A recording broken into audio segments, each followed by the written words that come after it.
Natutuwa naman ang Malacanang na nasa kustodiya na ng mga otoridad si Ronnie Dayan, ang bagman umano ng dating nakarelasyon na si Senadora Laila De Lima. Ayon kay PCO Assistant Secretary Ana Marie Rafael Banaag, umaasa ang palasyo na magiging daan ng pagkakaaresto kay Dayan para lumabas na ang katotohanan sa kalakalan umano ng droga sa Bilibid. Utang daw natin sa mga susunod na henerasyon ang pagkaroon ng drug-free society.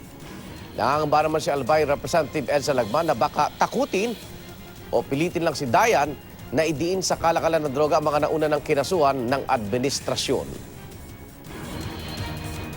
He might be coerced to testify against those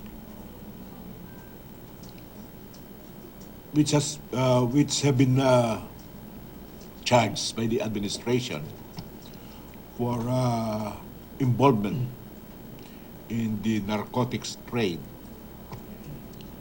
That should make us worry and worry.